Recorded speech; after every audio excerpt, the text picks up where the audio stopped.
మహిళల గురించి మీరు అట్లా మాట్లాడొద్దు రాజు అని చెప్పి ఆయనతో అంత ఆర్గ్యూ చేసినప్పుడు మరి ఇప్పుడు కృష్ణంరాజు మాట్లాడినప్పుడు ఎందుకు చేయలేకపోయారు అసలు?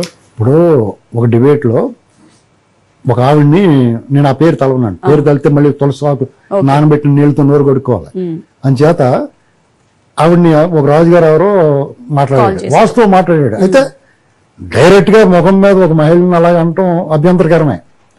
దానికి అతను కట్ చేయొచ్చు, పిచ్చి పిచ్చి మాటలు మాట్లాడుకుని నోరు మూసుకొని ఏదో అన్ని ఆఫ్ చేశాడు. నేను చూడండి మామూలుగా తర్వాత క్లిప్పింగ్ చూశాను.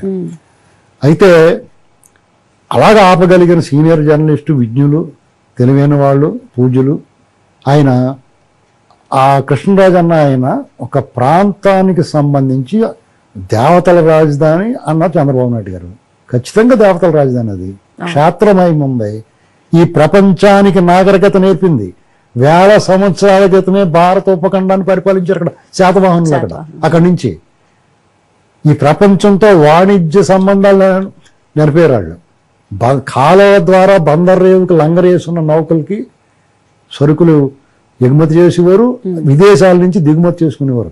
చిత్రకళ, నాట్యము, సంగీతంలో ప్రసిద్ధి చెంది ఈ ప్రపంచంలోనే మేటిగా నిలిచారు. కృష్ణానదీ తీరాన్ని అమ్మవారి చెంతన అమరలింగేశ్వరుడి స్వయంభూగా వెలిసిన చోట క్షేత్రమహిమ కలిగింది.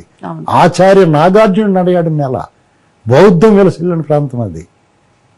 మీకు ఇంకో విషయం తెలుసా అండి? రాణి రుద్రమదేవి గారు 1600 సంవత్సరంలో అక్కడ ఒక ప్రజా వైద్యశాల పెట్టారు.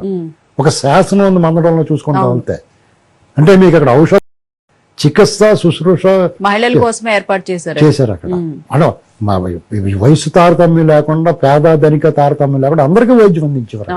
అంత గొప్పగా వెలసిల్లిన ప్రాంతాన్ని ఈ భారత ఉపఖండాన్నే పరిపాలించింది.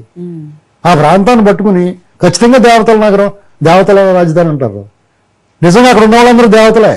ఎందుకంటే మీరు ₹10 జేబులోంచి తీసివ్వడానికి 100 రకాలు ఆలోచిస్తారు.